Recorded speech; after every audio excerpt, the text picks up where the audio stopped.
Danderinit.py. Você sabe para que serve? Mais ainda, ele é opcional ou se tirar, quebra o nosso código todo? É isso que a gente vai ver aqui. Vamos para o código? Então, esse Danderinit.py, ele é muito associado a pacote, aos nossos módulos, mas vamos tentar entender da onde que ele vem. E antes disso, o que que é um módulo, o que que é um pacote? E quando a gente começa com Python, a gente cria lá nosso primeiro script, muitas vezes a gente acaba desenvolvendo todas as funcionalidades direto no arquivo main, ou no pipeline, ou no seu arquivo principal, né? E o que que a gente começa a ver? Eu vou simplificar, vou botar só um Hello World mesmo. Minha primeira funcionalidade. E a gente vai, executa essa funcionalidade, e até aí tudo bem, a gente já tem um retorno dela. E dependendo das nossas funcionalidades que a gente vai desenvolvendo, a gente acaba repetindo ela ao longo do nosso código, né?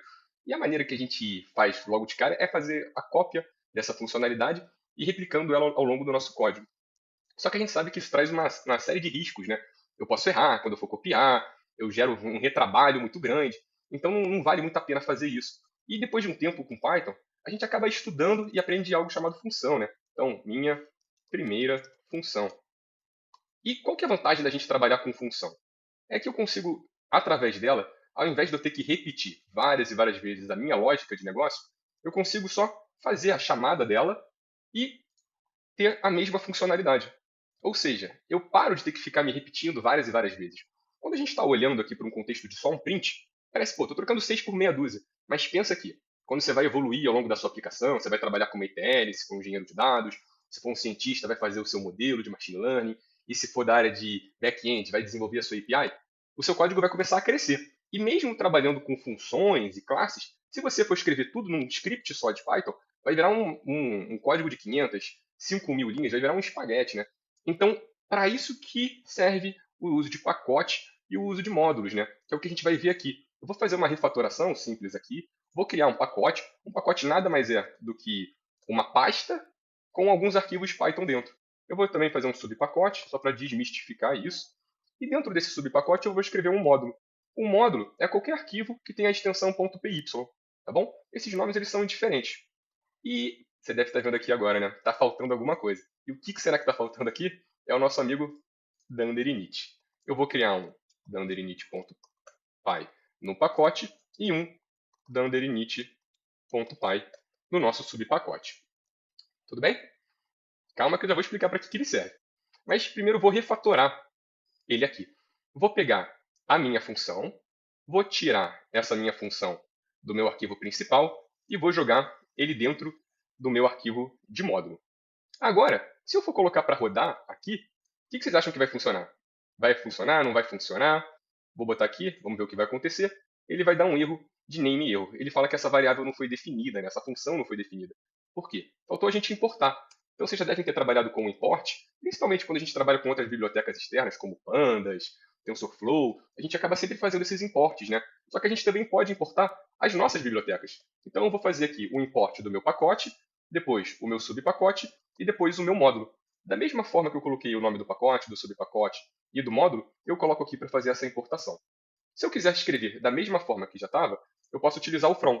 Então eu faço from pacote, subpacote, módulo, importe minha primeira função. Se eu fizer dessa forma aqui, esse aqui eu vou comentar, se eu fizer dessa forma e executar, vocês verem que eu tenho a mesma funcionalidade. Eu não perdi nada do que eu tinha anteriormente e o meu código começa a ficar modular, ele fica mais divisível. Para fazer a manutenção e a sustentação desse código, fica muito mais fácil, tá bom? E aí entra as vantagens e desvantagens de trabalhar com o Danderinit.py. Primeiro de tudo, vamos tirar esse elefante branco daqui. Ele é obrigatório ou ele não é obrigatório? O que vocês acham? Escreve no comentário aí sua opinião. Você acha que vai quebrar tudo se eu tirar ou vai continuar funcionando? Vamos ver?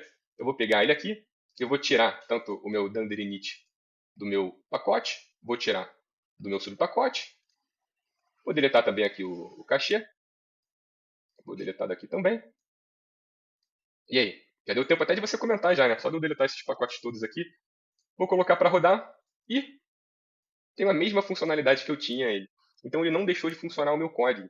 Então depois do Python 3.3 foi implementada uma funcionalidade que ele já acaba fazendo essa chamada de forma automática. Eu não tenho a necessidade de fazer uma inicialização desse módulo e dizer para o Python que aquela pasta é um pacote. Ele acaba já tratando ela como um pacote, como um módulo.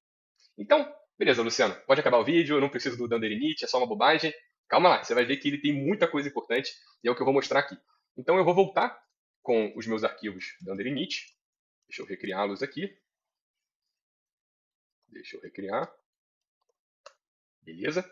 E tem pelo menos umas 3 coisas que a gente pode fazer com o arquivo Dunder Init, né? Eu vou começar só mostrando um pouco da funcionalidade que ele faz. Eu vou escrever nos dois aqui mais uma função de print. No print do pacote eu vou escrever meu primeiro pacote. Vou deixar esse print salvo. E no subpacote eu vou escrever meu primeiro subpacote. O meu módulo continua esse aqui e vou rodar a minha função. E olha o que acontece. Ele printou o meu primeiro pacote, depois meu primeiro subpacote e depois minha primeira funcionalidade. Ou seja, quando eu importo esses módulos aqui, lembra que o Python é uma linguagem scriptada, né? Então ele vai executando linha a linha. Então, a primeira linha que tem esse código é justamente a importação do pacote. Assim que ele carrega esse pacote no meu código, ele executa a função de inicializador do dunderinit.py. Ele executa ela e faz o print. Logo depois, ele faz o import do subpacote e já faz o print também do subpacote. Só depois que ele faz esses dois comandos aqui, é que ele vem para a minha função e executa esse terceiro print. Ou seja, eu posso colocar códigos que sejam importantes para o meu pacote, para a minha aplicação que eu estou fazendo, dentro do Dunder Init. Porque o que acaba acontecendo quando você vai desenvolvendo e você vai evoluindo o seu código ao longo do tempo? Normalmente, a pessoa que desenvolve o pacote, muitas vezes não é ela que utiliza na aplicação. Então, normalmente é uma equipe de data science que vai desenvolver o modelo, mas uma equipe de marketing que vai utilizar, um analista de dados. Então, muitas vezes, a equipe que desenvolveu coloca regras de negócio, coloca funcionalidades para favorecer a usabilidade do usuário final. Eu vou mostrar 3 aqui, que eu acho que são muito importantes, não sei se vocês conhecem elas. Tem uma clássica que é aumentar a facilidade da importação. Porque acaba que o nome do pacote, do subpacote, ele é algo pessoal da empresa ou do desenvolvedor. E muitas vezes o usuário final, ele não tem essa necessidade de saber qual é toda essa cadeia, todas essas nomenclaturas que o desenvolvedor pensou. Então, o que eu posso fazer dentro do meu init é colocar exatamente essa importação que eu tinha feito aqui. Eu vou tirar ela daqui, vou salvar ela dentro do meu init e vou fazer agora um import facilitado. Porque se eu já fizer o import do meu pacote, vou escrever daquela outra forma que eu consigo manter a funcionalidade, from pacote import minha primeira função. Eu vou rodar aqui só para ver se não quebrou nada. Perfeito. Ele ainda continua printando. Você vai ver agora que ele até mudou a ordem. Por quê? Primeira coisa que ele executou do meu código foi essa importação, jogou para o meu init pacote. Qual foi a primeira coisa que ele rodou dentro do pacote do init? Foi a importação do subpacote. Ou seja, primeiro ele rodou esse print, depois ele veio para cá, rodou esse print aqui, e só depois ele veio e rodou esse print aqui. Mas para o usuário final, o que facilita ele só precisa escrever o nome do pacote, da pasta. E essas pastas muitas vezes têm um nome bem apresentável, é uma pipeline, é uma pasta modelo. Então são pastas que fazem sentido para o meu usuário final, tá bom? Eu acho que essa aqui é a mais clássica que tem, mas tem outras 2 funcionalidades que também são bem importantes do dunderinit.py. A primeira delas que eu vou mostrar é uma de verificação da versão do Python. Então, por exemplo, esse código só pode funcionar com Python 3 ou superior. Vou fazer um import sys e vou fazer aqui um try. Vou fazer um if, né? If system maior do que 3 precisa ser Python 3 ou superior. Olha o contrário, né? Vamos lá. Else print versão ok. Eu vou botar o contrário só, que eu estou usando a versão 3. Então, se for igual a 3, versão do Python. Tá ok? Ou não, versão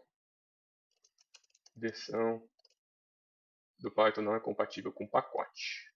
Aqui eu vou tirar esse exceptions, vou botar só um print só para facilitar. E o que eu fiz aqui agora? Eu acabei colocando um quesito de segurança dentro desse meu pacote para logo de cara já falar para o meu usuário se vai funcionar ou se vai quebrar o código dele. Deixa eu colocar para rodar aqui e olha o que aconteceu.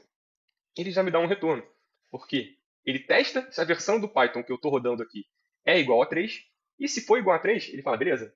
E eu posso colocar várias coisas aqui. Eu posso até abortar a operação caso não for igual a 3. Então isso evita que eu faça o import do módulo, vou trabalhando em cima dele, vou fazendo meu código, e daqui a uma hora, um dia, ou só depois em produção que eu veja que, cara, eu estava com uma versão incompatível. Tem que sempre antever, né? A qualidade é sempre o mais próximo do usuário possível. E um outro teste também interessante de fazer é teste de bibliotecas. Então, verifica se a biblioteca requests está instalada. Então, o que eu vou fazer aqui? Vou fazer um try import requests e, caso não tenha, né, eu vou fazer um print biblioteca instalada, except biblioteca request não está instalada. Você vê aqui de cara que eu não tenho essa biblioteca, mas eu vou colocar para rodar aqui, só para ver qual vai ser o retorno que ela vai dar. Então, beleza, biblioteca request não está instalada. Vamos instalar aqui rapidinho. Eu estou usando poetry add requests. Beleza, acabei de adicionar. Vamos rodar aqui novamente. Biblioteca request instalada. Então, você viu aqui, são 3 funcionalidades simples. Eu acho que a encurtador é o que mais as pessoas utilizam. Então você vê que a maioria dos inits, eles acabam tendo a sequência de módulos, tendo a sequência de pastas que tem ali dentro dela. E esses druids aqui também são muito importantes. Esse eu vejo as pessoas utilizando menos. E fazer uma pergunta agora. Como é que grandes pacotes, grandes bibliotecas, utilizam o dunder-init.py? Vamos ver aqui. Eu instalei o Pandas aqui, né? Eu fiz um poetry add Pandas. E assim que a gente faz a instalação da biblioteca, o download, a gente consegue ver todo o pacote dela aqui dentro, né? Então, eu vou abrir aqui dentro do Pandas. E será que o Pandas usa o Dunder Init? Vamos ver? Você vê que ele tem uma sequência de pastas gigantescas. Todos os projetos grandes, você acaba tendo que dividir muito as suas pastas para trazer facilidade de manutenção, né? E Pandas é uma biblioteca gigantesca. Mas ele tem o Dunder Init. Vamos ver como é que é o Dunder Init do Pandas? Deixa eu jogar para cá, ó. Dunder Init. Então você vê que é um Dunder Init de quase 500 linhas, né? Só o Dunder Init é bem maior do que o nosso código que a gente fez aqui. E olha o que ele faz. Logo que ele inicia, a primeira coisa que o Pandas faz é verificar se você está com as dependências instaladas. Então, o Pandas, ele utiliza no Py, ele utiliza essas outras bibliotecas, então logo de cara ele já faz esses testes para você. E caso você não tenha, ele vai dar um erro de execução. E o Pandas também utiliza o init para facilitar o usuário final. Então, por exemplo, vamos pegar uma aqui que todo mundo usa, o DataFrame. O DataFrame, ele faz um encurtamento dos diretórios que ele tem. Então, por exemplo, se eu entrar dentro do core, dentro da API, eu vou achar todas as pastas aqui, ó, core API, eu vou vir aqui, vou achar o DataFrame. Mas ele acaba fazendo já uma simplificação desse DataFrame para mim dentro do init, para não ter que colocar toda essa sequência de pastas, né? Então vamos achar aqui o DataFrame. Ele estava copiando toda essa extensão de pastas aqui, né? DataFrame. Vou entrar aqui dentro do meu código e se eu fosse usar o pandas aqui, eu só preciso fazer from pandas import DataFrame. Beleza, um usuário final, eu não fui o cara que desenvolveu o pandas, né? Mas eu também posso vir e colocar o caminho completo. Mas pensando sempre que para o usuário final é mais fácil ele só ter que decorar o pandas e quais são as classes e os métodos, do que ter que decorar também essas classes e os métodos, mais a minha estrutura de pacote, né? Então é por isso que as pessoas utilizam o Dunder Init em todos os lugares. Então é algo que você não pode ignorar. E mais do que isso, ele tem muita facilidade que ele traz para o seu código. Então se te perguntarem, pode deletar o Dunder Init? Você já sabe responder, sim, pode. Mas ele vai perder tanta coisa que seu código não vai ter. Então é muito melhor deixar ele no código e ainda mais, utilizar ele com todas essas funcionalidades aqui, tá bom? Espero que vocês tenham gostado. Deixa aí uma curtida, um comentário. Foi o primeiro vídeo que eu fiz. Espero que tenham gostado. Grande abraço!